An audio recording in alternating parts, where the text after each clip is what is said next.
So, Mike, welcome to the House of Visionaries podcast.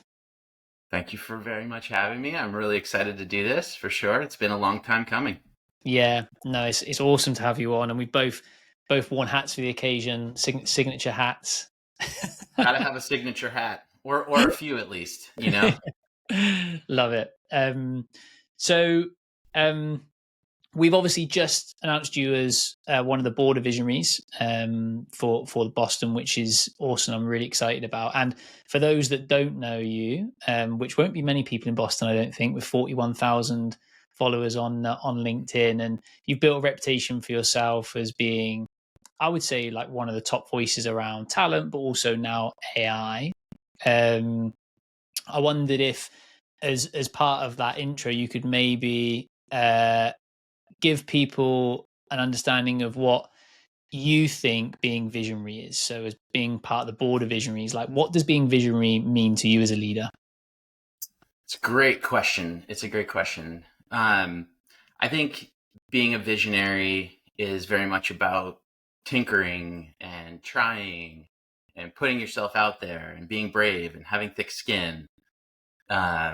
I think above all of that, though, I think it's probably about like building with intent, right? And that's, you and I both do that, and that's something that we talk a lot about.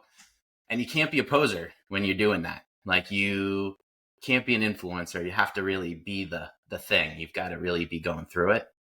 And so I think, it's not about predicting the future, although that's fun, and you and I get to have lots of fun talking about that too. But I think it's, most people are reactive, and maybe that's being kind of nice. But, I think it's trying to figure things out and not being the person that waits to figure things out. It's, they see, a visionary sees what's missing. They see what's broken.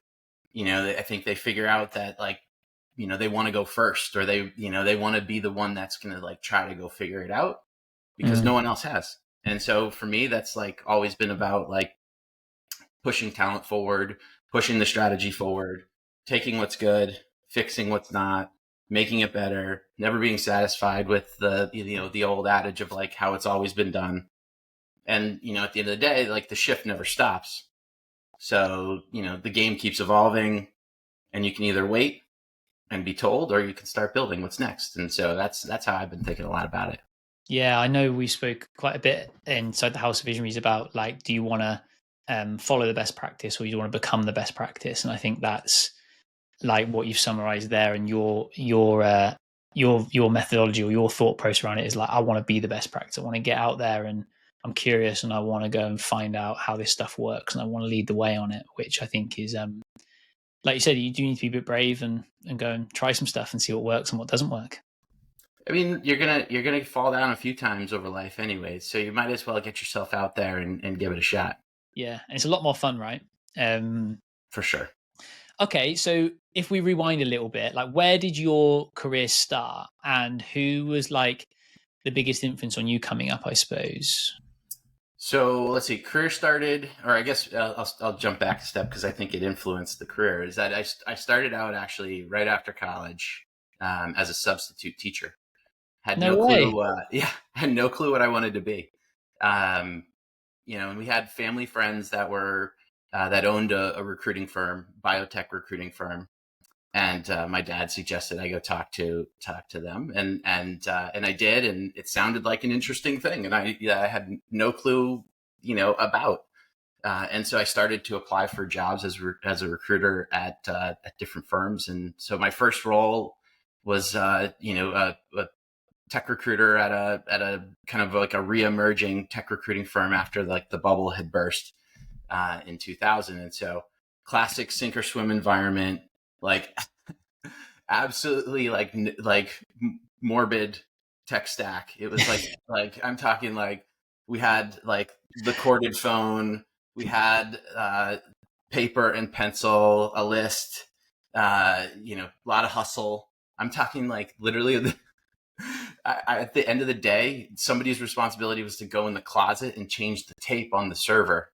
Like, that's how old like this was. So we were faxing resumes to customers, to clients. So Yeah, you had crazy. to earn every conversation, and it really kind of like taught me like how to build relationships, how to like, have really thick skin, work really hard, outwork the person next to me, think of like creative ways, because I always thought, things were kind of broken, how could I fix things and get creative at doing it. So that was where it kind of all started. And I think in terms of like influence, a lot of the influence, for my career has actually just like come from like my mom. She had been she was like this great influence over my career, just like crazy work ethic. She was always kind of like out the door very early in the morning. She was like the last one to come home at night. She worked typically two jobs. She was both a therapist for a school, but then also owned her own private practice. So she would see clients at night as well. And she actually reinvented herself from like a modern dancer to a therapist. And so, and through all of that, she owned multiple businesses, and she was a single mom for like much of her life. So, I think watching her determination, watching her, still remain like super duper empathetic through all of like the trials and tribulations that she had to go through, it really kind of taught me to like listen to people and understand why. And, and for me, the recruiting thing was like, I want to help people. That was where it all started for me. And so kind of like you put all that together, the grit, the empathy, it's like how I approach a lot of work today, and how I kind of think about the conversations, and, how I hope, others lead as well. Right. And I think that sometimes I share some feedback on that too. Yeah. Amazing. Well, I don't know whether your mum will watch this or not, but I hope she does. And if you've never told her that before, I'm sure she'd be super proud hearing you kind of say she was the biggest influence on you and stuff like that, which is very cool. Very cool. Okay. So you've just taken like a massive change. You've come out of the big corporate machine for the first time in a very, very long time. Like, what are you up to? Like, what are you up to, and how are you feeling about it? Because it's a big step, right? When you come out and do something a bit different. So, yeah, how's it going? It's going great. It's going great. I mean, it's a massive change, right? I think corporate machine is like, it's big, it's bloated, it's layers on layers of process and meetings, and trying to predict the future and not necessarily always focused on progress. And so like for me, this is like very like eye-opening and rewarding and satisfying, because I get to really kind of see the fruits of my labor. I get to, especially as I've been like developing and things. And so you would ask what I've been up to, and I've really, what I've been up to is I've been focused on building this company called Door 3 Talent. Essentially, it's a talent consultancy that I've spun up, kind of focused on a couple of areas, all throttled by AI though. And I think that's an area I'm really passionate about, and an area that I think can kind of be a bit of a differentiator in the market right now. And so one of the areas is around fractional leadership, and that's how can I come in and help your TA or people team really rise up, embed with, new processes, new tools, new enablement, new training, hands-on recruitment to show people how it's done, and really connecting people to even the right vendors along the way as well. And then the other side of that is, if you trust me enough, the exec search side of the business is great too. And so helping companies move through that process faster than I think a lot of other big bloated, exec search agencies are able to. Plus, you get me doing all the work too. So that, double benefit there. Exactly right. Having like seen some of your work like up close, I think what's like really cool is like lots of people are talking about AI, but you've genuinely like gone deep on it. Like you're actually building this stuff like every day, and I'm sure we'll touch on some more of that later. But I think you're definitely emerging as one of like the thought leaders around AI in the talent space for sure. Like in terms of the work that you're doing, which is really cool. No, thank you. What are you loving? Like, what's the best thing about taking this shift and starting starting up on your own and getting stuck into it? What have you what surprised you and you've like loved? I think it's like the creating, to be honest. There's nothing, like you walk up and and that's like the greatest part, is that there is nothing to start with. So it's a total blank canvas, and then it really allows freedom to kind of and flexibility and creativity to come out and on the page. And one of the things I do love the most, I'll be honest, has been just my partnership with AI, and how fast I've been able to move. I mean, it's incredible. I've talked to so many people, like yourself, that have built businesses, multiple over time. And I've taken a lot of the learnings, and I've then, kind of tapped AI to help me accelerate, all of that. And it's really impressive.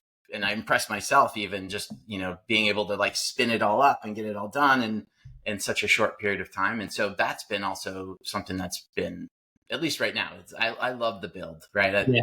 The build, to figure it out, like that is always just so exciting to me. It's the best bit. It's the Yeah. it's the hardest bit, but it's also the best bit of the journey. It's the journey rather than the end is much more rewarding. Yeah. Yeah. And it is, there are days, though, I'll admit, right? There are days though that, where I'm like, oh my gosh, this is overwhelming, or like, how am I going to get to all of these things that I really want to do? And that, those are the days where I kick myself and I'm like, okay, keep going, Yeah. stay motivated. And to your point, it is about the journey. It's not about the sprint. It's about like the long haul, and, getting there and doing it with intent. And, so totally Very agree. much so. Yeah, I was just about to go there. So I spoke to so many people on my travels over the last, I would say probably 6 months more than ever. People have considered maybe going out on their own.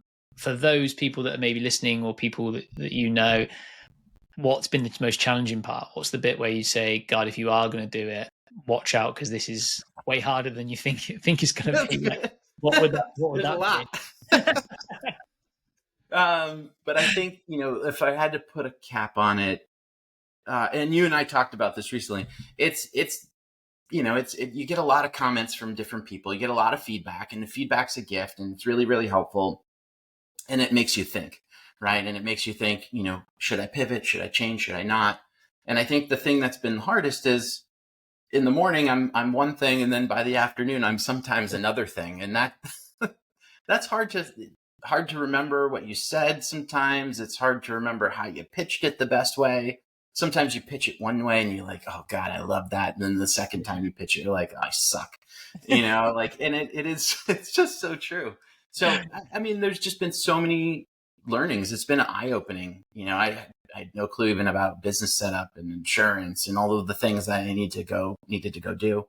But yeah, I think it's just like knowing and staying on the path, right? And knowing that, it's going to be okay, and that you've got to keep beating the drum, and that eventually you're going to find your buyers, you're going to find your people, and it'll all start to click. But it is, it takes some remembering, and I'm thankful for people like you to give me those wake ups, every now and again. Well, I'm not sure how helpful I am, but I hope it helps in some way.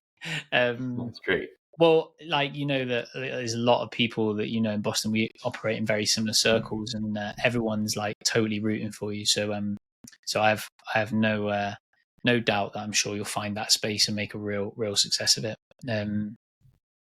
So some community questions. And all right. You might have already answered this, although I'm not sure what your answer will be here. But if HR and TA didn't exist, what career would you do if you could do anything else?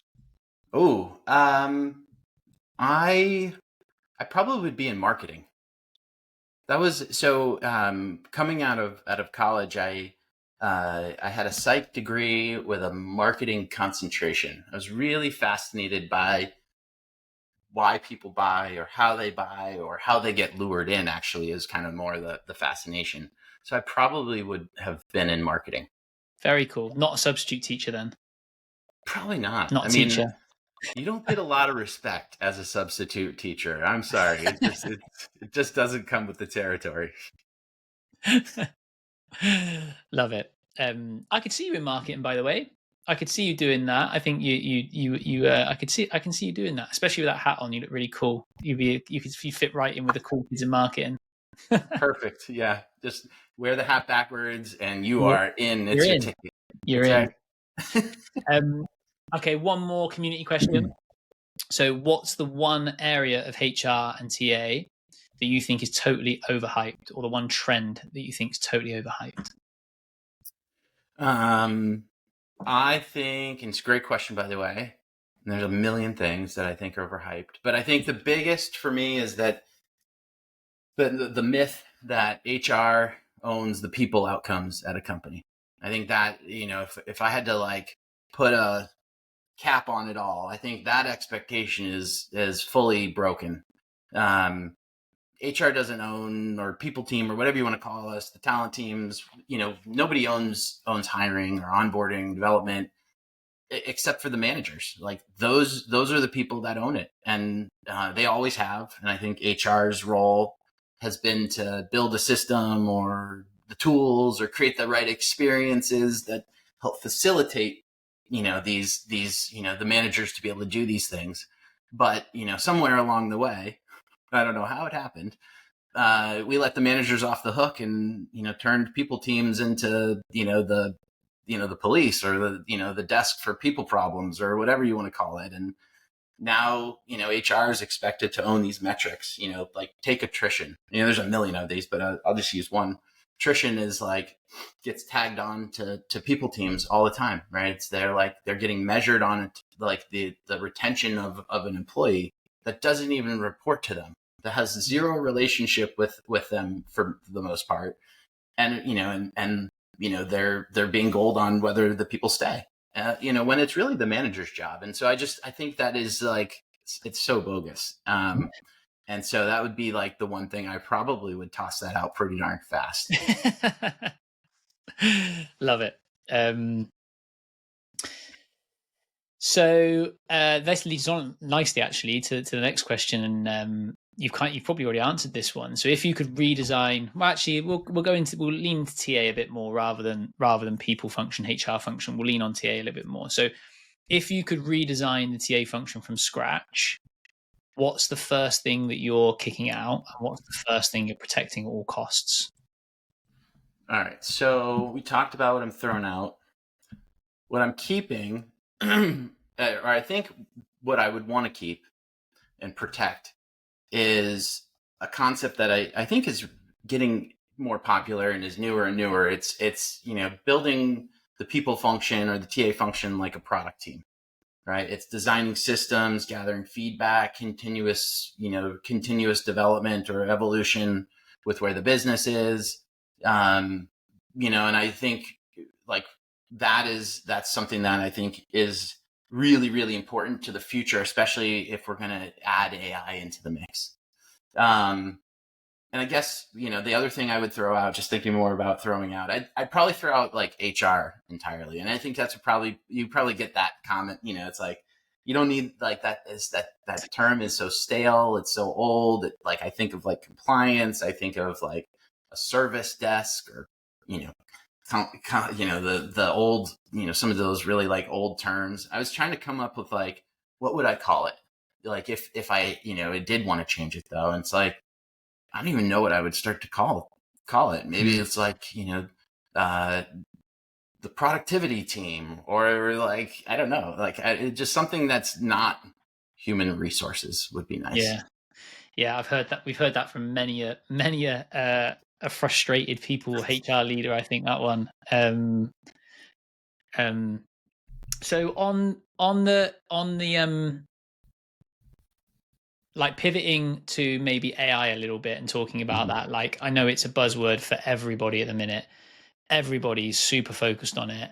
I would also say I think everybody's very confused as well around it. But with it being an area of like real like specialism for you, I think anyway. What's your like hot takes on AI right now? Where do you think this is all going? Yeah, a great question. I mean, I think to your point, I think people are super confused.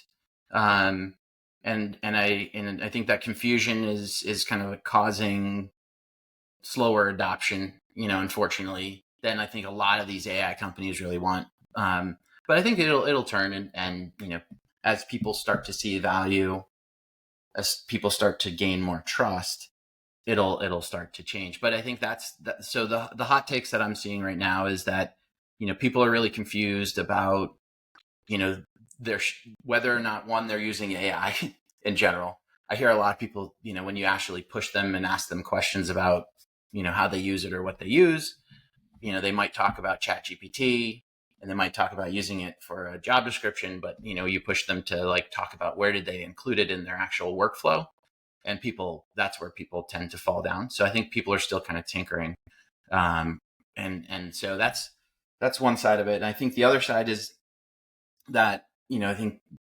people are want to be told what to do. I mean, that's the kind of the other hot take that I would say is that, like, most people aren't tinkerers, and so they're like, okay, there's this AI thing, it's great, I appreciate that.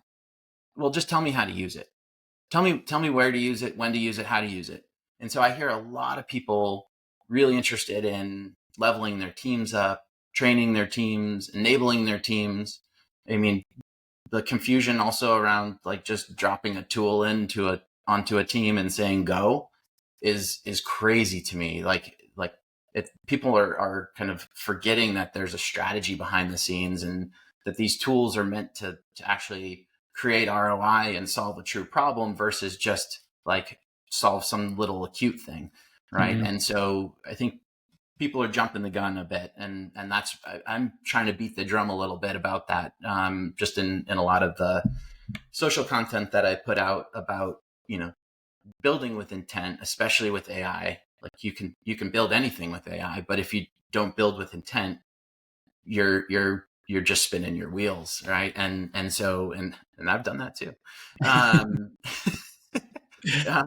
and so learn through my mistakes, and then let me guide you, right? And so that's been kind of the focus. But it is an interesting time right now. There's a lot of questions, there's a lot of confusion, and then things materialize and move faster than ever too. So it's like you've got a lot happening all at the same time.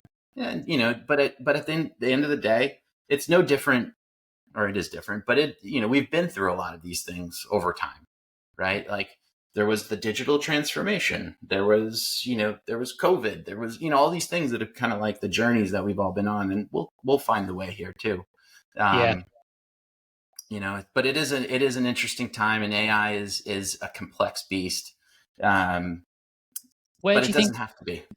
where do you think this will end up? I don't know if you may put you on the spot here. You may not have an answer for this, but where do you think this will end up from a TA point of view? Do you think we'll end up with companies building their own agents, bots, own like custom ChatGPT environments and using them?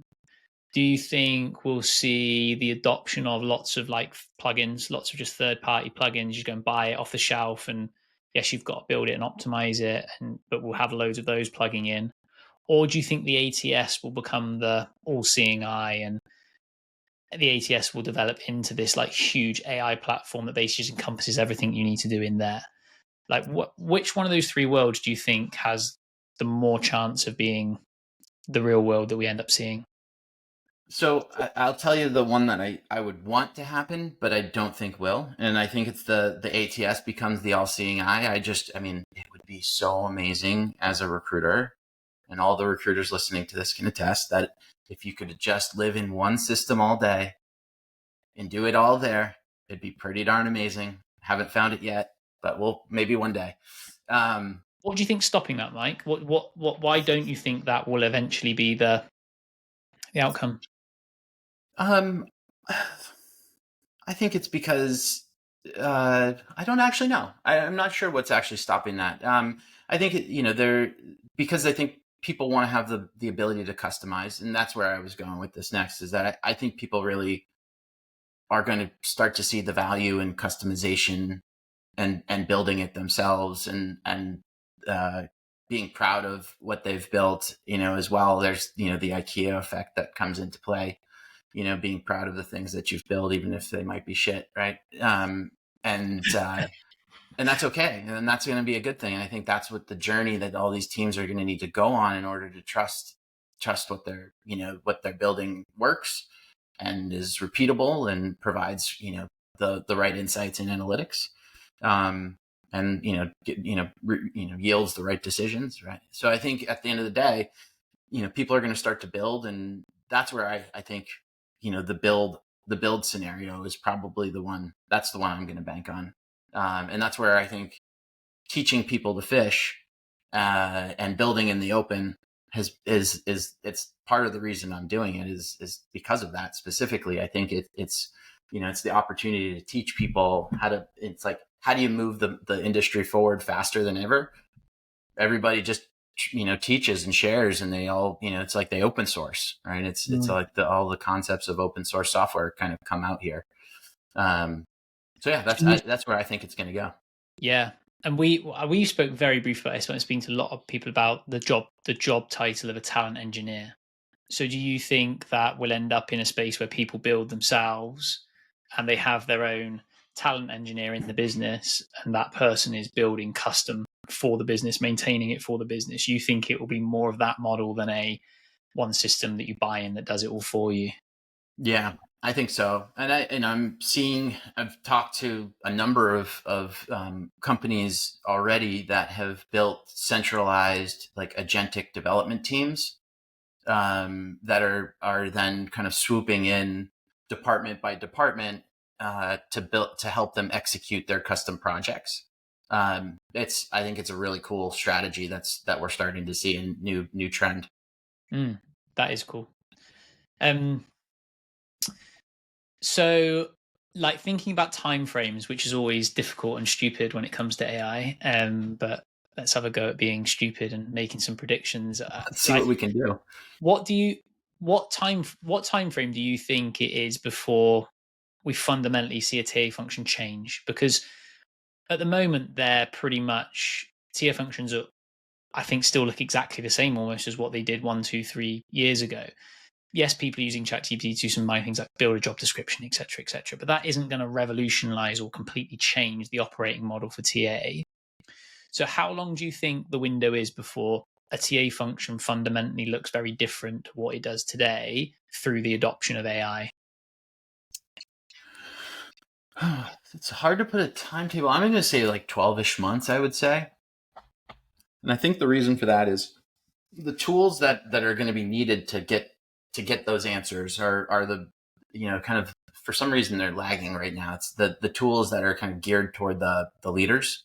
Everything's kind of geared right now towards the recruiter. But as soon as somebody figures out that, it's the leaders that are kind of making the decisions around capacity and growth, and it's the executives that want that data, so that they can steer the company.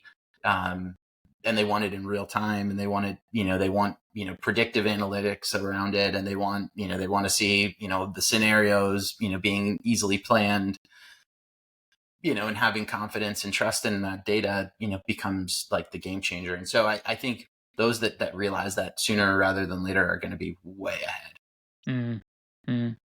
Yeah, I don't think although everyone's talking about it, I don't think we're going to see fundamental change for a little while yet.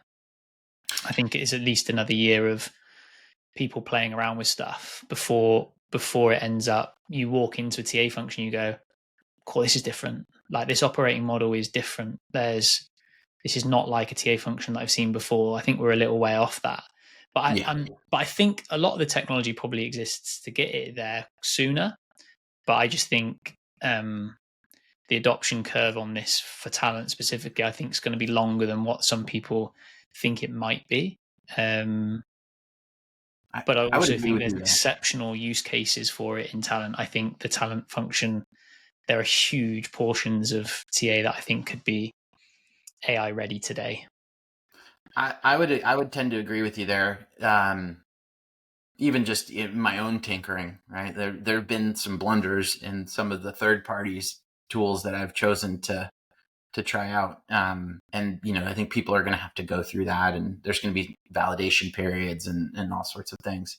There's also just like the adoption curve in general, where you've got this like massive spectrum of people and in the world. And I always forget, because I deal mostly with tech companies, and so like I forget that there's the rest of the world too. I just had this unique experience at the doctor where the doctor was so amazed by his own technology that didn't necessarily even work that well, but he was just like so enamored by it. He was like, check out our new AI. It's like he wanted to like transcribe the appointment, and which was fine, but it was like it didn't work, and he was excited about it too. And so like you can see how the rest of the world is a little bit lagging even in like how the interactions and engagements that we've gotten to have with AI too. Yeah. What's really interesting, you spoke about a doctor there. I was on holiday last week, and my kids made some friends with some other kids, and their dad was the chief underwriter for one of the large insurance environments here in the UK. And we were chatting. I asked him, out of interest, like your function that you lead, how much of that do you think will end up being AI, and how much driven by human, et cetera, et cetera? And he said that he's got a team of about 10 people that are just building AI, and a team about 70 humans doing some of the underwriting. And he said the biggest problem is we've got all the capability and the tooling built, custom built for them in-house, but they can't read the doctor's handwriting to do the underwriting when they look at their health and the medical records, et cetera, et cetera. So it's interesting because your doctor is now using AI to write the notes, which means then the AI for the underwriters will be able to read that fine, which means they'll be able to, obviously, those products eventually, the AI will end up working because it will use the AI from the doctors rather than try and read their handwriting, which basically AI can't read it. So the underwriting process can't work for them because so a human's got to try and decipher what the notes are from the doctor, which is basically stopping the rollout of AI across the medical sector because no one can understand the handwriting of the doctors. I mean, I've seen some of those signatures before, for sure. Final question from me. What's out of interest, what is on your travels, either the thing that you've built or the thing that you've seen, like the best use of AI in TA? What's the best thing that you've seen or that you've built? I can't say I've built anything all that great just yet, so I'm not going to say I've built anything. I mean, some of the prompts are great, but I haven't really built a product per se yet. Actually, one of the best use cases I've seen is a company that you introduced me to, Pop AI. Their end-to-end talent flow is actually pretty remarkable, and like how they've ingested AI pretty much into like every step of the way on that journey. Pretty awesome, actually. There's another tool that I'm pretty impressed with right now that I've got like hands-on experience with now, and I think it's actually going to be a LinkedIn kind of breaker here, maybe kind of industry breaker. But Juicebox AI is pretty slick, and they've gotten pretty deep into their agentic flow now, so you can actually build agents that sit on top and do the sourcing for you to some degree, with some human intervention in there as well. But pretty slick, saves a lot of time, and especially when you're a one-person show, you can get a lot done that way. I know the Pop solution pretty well, but I haven't had a chance to play with Juicebox yet. When you say it does the sourcing for you, like how and through what methodology? Does it go into LinkedIn and message in LinkedIn, or does it do it outside of LinkedIn completely? So you don't need LinkedIn at all, and it scrapes and then messages what it finds. Is that how it works? Yeah, the latter, exactly. So, through just conversational AI, you basically tell it what you want. So it's very simple. You don't even have to do Boolean anymore or check off things. It's just, you write your sentence, essentially what you want. And then it goes and does the scraping for you. And it's pulling from tons and tons of different sources. So you've got a bit more of a 360 view on somebody versus just what you get to see on LinkedIn. And then you contact them by email, or whatever Yeah, they contact? do. You can do in-mail, you can do email, you can do both sides of it, depending on how you're set up. Yeah, so you can then message them back through LinkedIn, or you can send them an email Yeah, through. Interesting. it's pretty slick. Pretty slick. Yeah, I mean, I think it forces you to still. This is the thing that I didn't realize it off the top, but it forces you to still have some LinkedIn capability to send in mail, right? Like if you wanted to use that side of the platform, but it significantly reduces like the reliance on LinkedIn, sourcing and all of the other bits that come along with it. yeah, I'll have to have a play around with it. A lot of our team have always done like X-ray searching, so like scraping the internet basically for that. Is it basically like an X-ray search, but with like a wrapper It's on it, so it's just got some more functionality? exactly. It's basically like and it's got all sorts of filters that you can then that allow you to get even more customized in that like X-ray search essentially. Yeah, nice. Okay, cool. Yeah. Well, I've loved to catch up, Mike. It's been good to finally do a podcast and get to know you a little bit better. Loved hearing about your mum, hearing that your mum was your inspiration. Didn't know that. Didn't know you were almost a teacher. That would have been an interesting one, seeing you as a supply Yikes. teacher. I'm it was I think we can all just say that I'm glad for the future of our world that I'm not a substitute teacher. And no, it's been an absolute pleasure. Excited to have you on the board. Excited for the community to share in some of your wisdom. I know you've already done some stuff with them virtually, and some amazing sessions that you've already shared with the team on personal branding, etc., etc. And I'm looking forward to continue watching you build in the open, being brave, building in the open, and sharing the journey with everyone. And yeah, absolutely rooting for you. Thank you, sir. Appreciate it. Amazing. Cheers.